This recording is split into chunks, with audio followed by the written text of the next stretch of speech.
Hello friends, let's solve Codeforces question from round 628.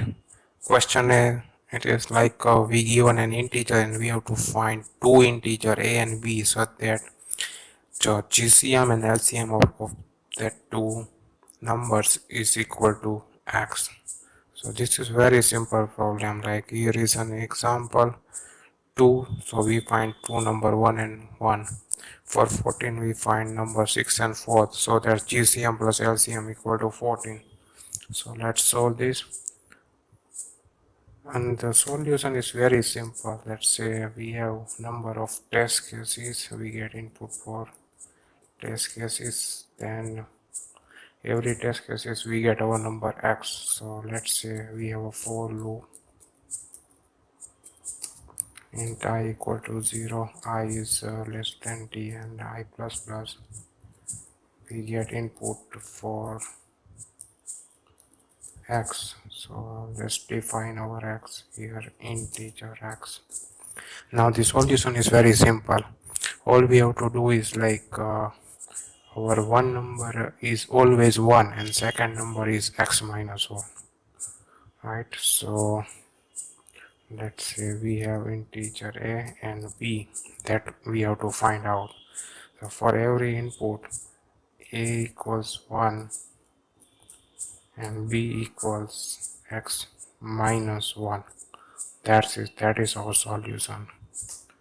And we simply print out a, then space, and then b,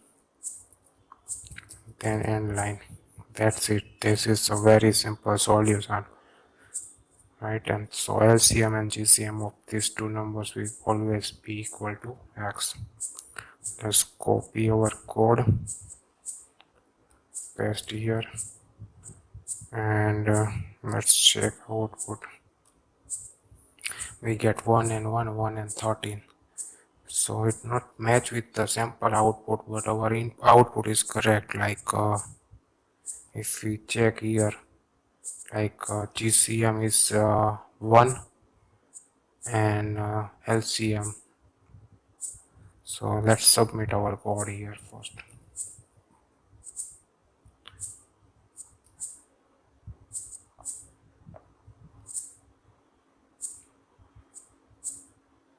This is problem A. Our code is in C++ and submit it. So it's running and our code is accepted. So this is very simple solution. One is we have to find two number. Our first number is 1 and second number is x minus 1. So that's it, and thank you for watching guys. And if you like this video, please subscribe to my channel. I will keep posting videos about competitive